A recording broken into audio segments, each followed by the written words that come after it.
Bones and Rich's Papers. Today we're going to paint up some Necomunda barricades for my gaming table.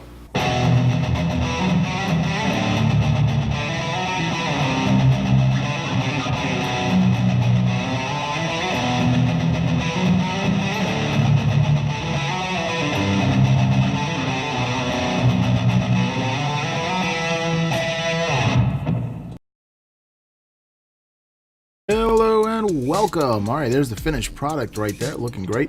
I'll show you how I got that effect. Alright, first we're going to start off with Steel from Vallejo Metal Color. Really love Vallejo Metal Color. Their pigments are so finely ground that when you spray this on, it really does look like steel. It takes on the characteristic. And so we're going to start with a darker metallic paint. I know you got to watch out with that. I should have put it on something. I have so many of these barricades though, I didn't bother putting them on pill bottles, but if you're just doing one at a time, go for the pill bottle method. It's easier. Alright, so I held on this time, and now I'm doing pale burnt metal, and this is a lighter, like silverish kind of color. You can do aluminum or other kinds of things, but look at the transition that you get. You get a transition from zenithal highlighting, and I'm going to do all of them in the same manner. Just really quickly, just give it a little zenithal prime, and that's all there is to it. And it gives a transition for each and every one of them going through. And with this process, you'd have to go through an assembly line. So look how dull it is, and there's that transition. Just like that, just like that. Okay, there you go. Love that. And we're going to make that more stark. Because the next portion, we're actually going to use some non-oil shade just to get into the shadows and the recesses. Just where the shadow would hit. I'd like to do the lower quadrant over here, just spreading it about. Nothing too fancy.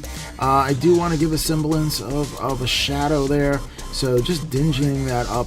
And it's going to dull down the shine there. And on the bottom of it, I don't want it to shine, you know. I want it to be more reflective on the top than on the bottom.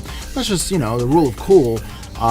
Whatever is the taste and what you like. Again, trying to just get in the under bits there, just to give it that gradient, give you that a little bit of a hint of a shadow. And you see that I'm not being very careful with it, but you know, just putting it where I want it to go. And that's all you need to do with this. This is terrain and not, you know, award-winning miniature model, but for this purpose, I like to give a great effect that looks great. It's going to look great on battle reports and stuff like that for you guys. But I don't want to sacrifice on the quality, so it has to look good for me. And me, I hold myself to a decent standard, you know. I just don't just throw one color on it and call it a day. I want it to look, you know, realistic, you know, to a certain extent, without, you know, letting them overshine or outshine the models itself and all the work that I put into the models. These are going to be for a background piece, really. Alrighty, so next up, going into the door, we're going to get some dry rust. And dry rust is really great. I love dry rust because it's that dark brown. It's been there. This is where the rust kind of pools into different places, and I'm just going in for those shadows just to get that dry rust kind of feel in there. A little bit of accents there, you know, just where I feel I want to kind of darken up shadows or something like that. And you know, it's really application of rust. The best thing you can do is get a picture and go on your web search and search up any kind of rusting effect, so you can make it too realistic. But I went for it, you know. Wherever I felt like a little bit of rust wanted to do, I just try not to get into a symmetrical pattern, just here and there, splotches there and there, just to tell a story. Alrighty, now it's looking all grimed up, and you could stop right here if you want to, but here is the part that I really like. I take regular rust from Vallejo Game Effects, and I'm going to just do some streaks down there, little orange streaks, and these are watered down, so this way it's not, you know, completely concentrated. It's just, you know, giving it translucent, maybe like some rust gently fell on it, and it was just raining not too long ago, and the rust just came unhinged and started leaking down. And you don't want to go too crazy with this, because then, you know, I feel that there's an over-weathering process, but just here and there, just where you think, you know, it's like boring and you want to add some visual interest. I mean, the water would run down this and come from the bolt and streak on down here and there. Also, it would pool up on sides, but you don't want to pull up everything. Again, leaving that metal transition, you want that in the background, just to really put like set the stage for the rust, you know? It's just like the rust is an accent mark there. And that's like really a spot color, the rust itself, using rust as a spot color, because the rust is the warm while the steel is the cool.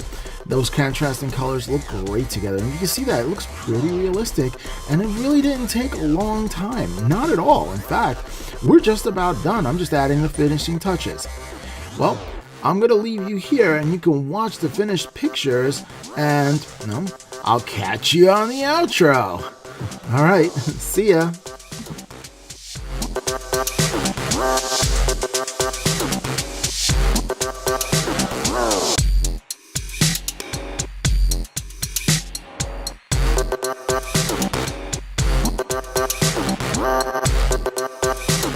Well, as you can see, these barricades look very authentic, and they're gonna look great on my gaming table when I ever wanna set up a barricade. Well, if you like this video, like, share, comment, and subscribe, and we'll catch you next time on the Miniatures Paintbrush.